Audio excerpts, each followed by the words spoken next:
गुरु प्रेमियों, पिछले गुरु स्टोरी में आपने सुना कि अवधूत पागल बाबा एक ऐसे विशेष व्यक्ति की प्रतीक्षा में थे जिन्हें वे रजनीश सुपुर्द करना चाहते थे।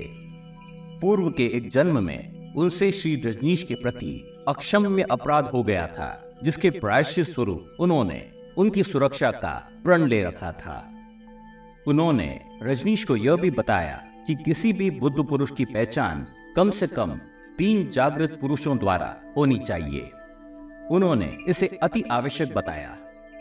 पागल बाबा ने कहा, मैं वह दूसरा व्यक्ति हूं और मुझे तीसरे व्यक्ति की प्रतीक्षा है। अब सुनिए आगे की गुरु स्टोरी।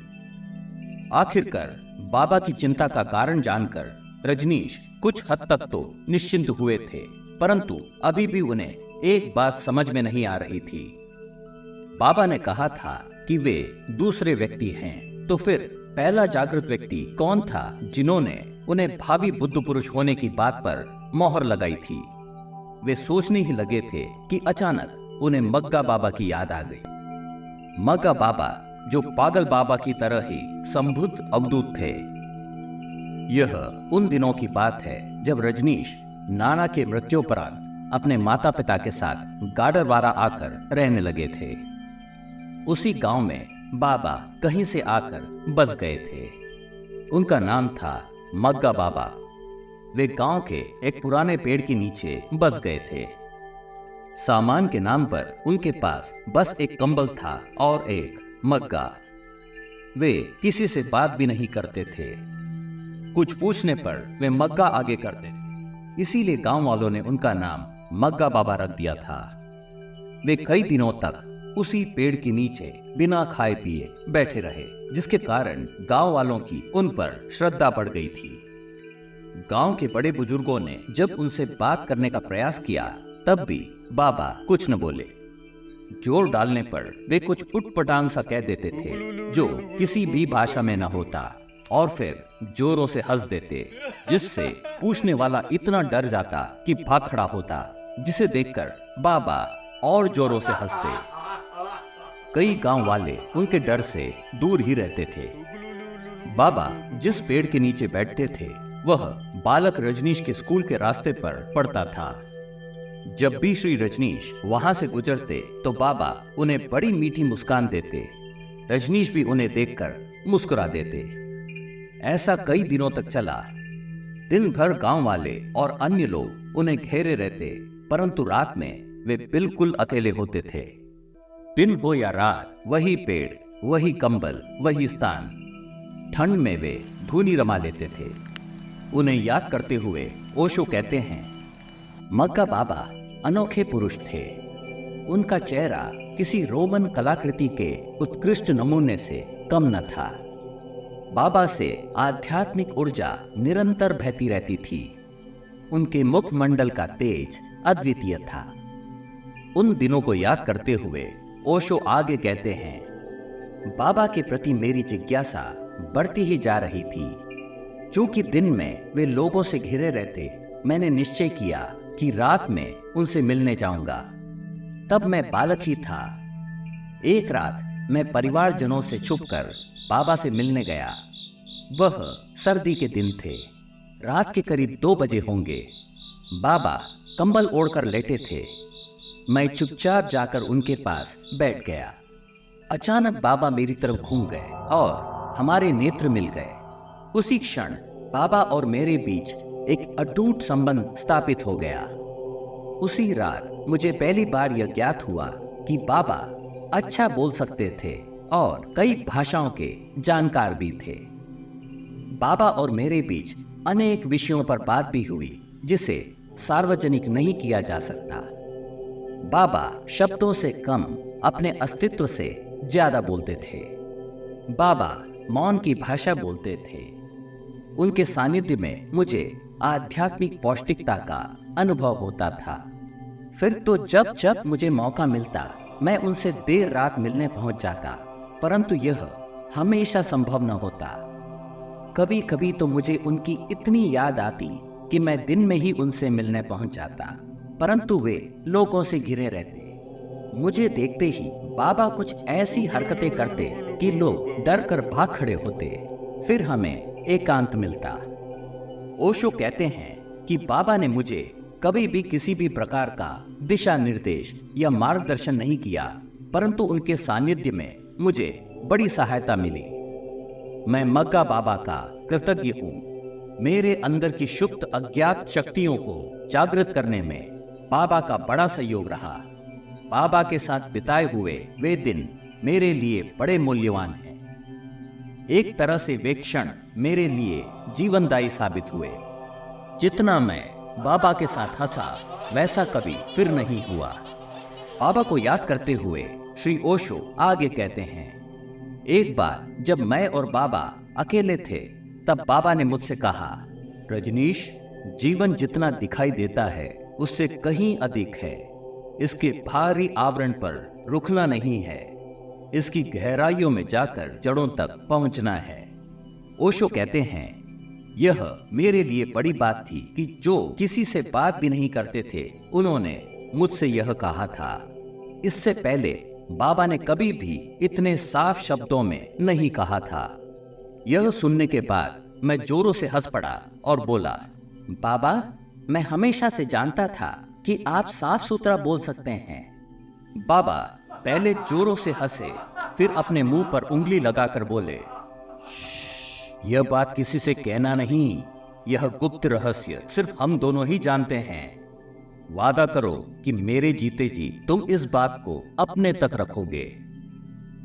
गुरु प्रेमियों, यहां से श्री रजनीश और मग्गा बाबा के जीवन का एक ऐसे अध्याय का शुभारंभ होता है जो आपसी प्रेम और सम्मान पर आधारित है। इसके बाद तो मग्गा बाबा खुलकर बालक रजनीश से चर्चा करने लगे। हालांकि स्वभावतः वे मौन रहना पसंद करते थे। ओशो के अनुसार बाबा की वाणी मधुर थी और वे नपातुला बोलते थे। जितना बोलना है बस उतना ही। ओशो कहते हैं, मैं भी उनसे बोलने का आग्रह नहीं करता। एक बार श्री रजनीश ने पूछ ही डाला, बाबा, आप सबके सामने उटपटांग हरकतें क्यों करते हैं जब आप बिल्कुल सामान्य हैं? बाबा कुछ देर तो चुप रहे, फिर बोले, रजनीश, यह ढंग मेरे लिए ठीक है। ओशो कहते हैं, वैसे भी बाबा जो कहते थे वह दुनिया के किसी भी शब्दकोश से नहीं था, फिर भी लोग उसका अपना ही मतलब निकाल लेते थे। गुरु प्रेमियों, सत्य ही तो है। गुरु क्या कहते हैं, क्यों कहते हैं और उनका अभिप्राय क्या है, यह समझना शिष्यों की बस की बात नहीं, और वैसे भी यह उनका काम भी नहीं है। गुरु जैसा कहे उसे वैसा ही करना शिष्य धर्म है। तभी तो कहते हैं ना, मंत्र मूलम गुरु वाक्यम, मोक्ष मूलम गुरु कृपा। खैर, हम कहानी पर लौटते हैं। वह पूर्णिमा की रात थी। वर्षा ऋतु का समय था। श्री रजनीश घर पर ही थे कि अचानक दरवाजे पर दस्तक हुई। श्री रजनीश के पिताश्री ने उठकर दरवाजा खोला तो पाया कि एक अजनबी खड़ा है। उसका कहना था कि पेड़ के नीचे वाले बाबा ने श्री रजनीश को बुलवाया है। व्यक्ति गांव का नहीं था। इसके पहले कि पिताश्री कुछ और पूछते, वह चलता बना। रात काफी हो चुकी थी। घर से पेड़ करीब 2 मील की दूरी पर था। आखिर ऐसी क्या बात थी कि इतनी रात गए बाबा ने यह संदेश बुलवा भेजा था। संदेश पाते ही श्री रजनीश तुरंत तैयार होने लगे। तभी पिताश्री बोले, अब तुम्हें रोकने का तो कोई फायदा ही नहीं है। वैसे भी तुम रुकोगे कहाँ? परंतु यह तो बताओ कि बाबा तो बात ही नहीं करते, तो यह संदेश कैसे समझाया होगा? नहीं नहीं, मुझे इस बात पर संदेह होता है। रजनीश कुछ न बोले, तैयार होकर निकल पड़े। आखिर वे पिताश्री से कहते भी क्या, बाबा से बात को अपने तक रखने का वादा जो किया था। श्री रजनीश दौड़े दौड़े बाबा तक पहुंचे। बाबा कंबल और मग्गा पकड़े पेड़ के नीचे प्रतीक्षारत थे। रजनीश को आता देख वे उनकी तरफ बढ़े और रुक गए। फिर बोले, रजनीश, अच्छा किया तुम आ गए। क्या करता, बात ही कुछ ऐसी है कि एक राहगीर की मदद लेनी पड़ी। दरअसल बाबा ने उस राहगीर को संदेश पहुंचाने के लिए 1 रुपया दिया था, जो उस समय की बड़ी रकम थी। बाबा आगे बोले, बेटा, यह रात मेरी इस गांव में आखिरी रात है। मैं अपने घर हिमालय जा रहा हूँ। वे खुश नजर आ रहे थे। बेटा, मैं हमेशा के लिए जा रहा हूँ। तुम्हारे अलावा मेरा यहाँ कोई नहीं है। जाने से पहले मुझसे रहा न गया, सोचा तुमसे एक आखिरी बार मिलता चलूं। रजनीश, मैं तुम्हें फूल बनते नहीं देख पाऊंगा, परंतु मेरा आशीर्वाद सदैव तुम्हारे साथ है बेटा। यह कहते हुए उन्होंने अपने मटमैले कंबल की पोटली रजनीश को थमा दी और बोले, मेरे पास इसके अतिरिक्त कुछ और नहीं है देने के लिए, इसे रख लो। पहली बार बाबा के आंखों में आंसू थे। रजनीश का हृदय भी द्रवित हो चला था। अपने आप को संभालते हुए रजनीश बोले, बाबा, क्या आप जानते नहीं, मेरे पिता की कपड़े की दुकान है। इस मटमैले कंबल के साथ तो मुझे वे घर में घुसने भी न देंगे। बाबा जोरों से हंस पड़े। गुरु प्रेमियों, जागृत बुद्ध पुरुषों को समझना कठिन कार्य होता है। बाहरी आवरण और चाल चलन कई बार हमें भ्रमित करता है। अवधूतों की शैली निराली होती है। मग्गा बाबा को किसी ने कभी भी नहाते हुए नहीं देखा था।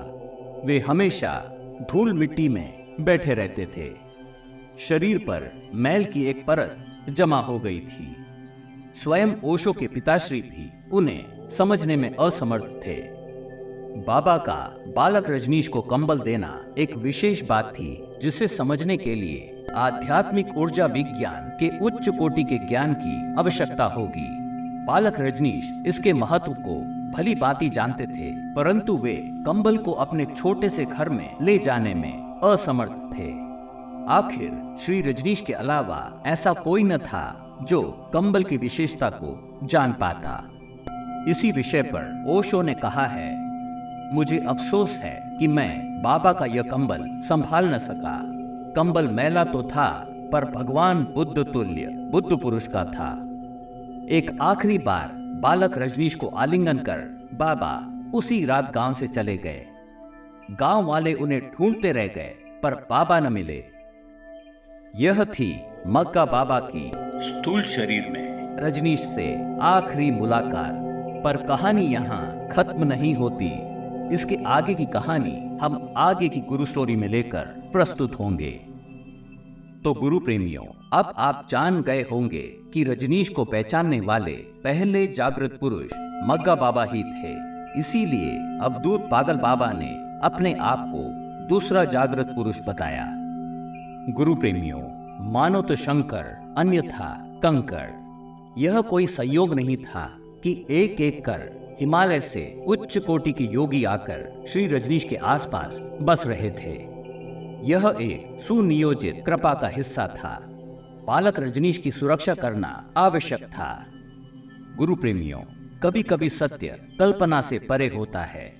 यह बात भले ही हमें समझ न आती हो, पर बात बिल्कुल सत्य है कि बुद्ध पुरुषों की सुरक्षा मां प्रकृति स्वयं करती है। ओशो ने कई बार इस बात का उल्लेख अपने प्रवचनों में किया है। वे कहते हैं, तुम्हें यह मालूम नहीं है, यह एक रहस्य है। अस्तित्व स्वयं उनकी सुरक्षा करती है जो सत्य पर चलते हैं। गुरु प्रेमियों, शायद इन योगियों का बालक रजनीश के आसपास रहना इसी का सूचक है। गुरु प्रेमियों, आने वाले गुरु स्टोरी में हम जानेंगे कि आखिर उन तीसरे जागृत पुरुष का क्या हुआ जिनकी पागल बाबा प्रतीक्षा कर रहे थे। पागल बाबा ने स्वयं कहा था कि उनके पास ज्यादा समय नहीं है। क्या उनके जीते जी यह संभव हो सका? यह जानने के लिए अवश्य सुनते रहें गुरु स्टोरीज। गुरु प्रेमियों, अगर आपको यह गुरु स्टोरी अच्छी लगी है तो कृपया लाइक करें, सब्सक्राइब करें और बेल आइकॉन को दबाना ना भूलें। कमेंट कर हमें बताएं कि आप मग्गा बाबा, पागल बाबा और श्री रजनीश के संबंध पर क्या सोचते हैं। हमें आपके कमेंट्स का इंतजार रहेगा। आपके मंगल की मनोकामना के साथ आपसे आज्ञा चाहते हैं। धन्यवाद।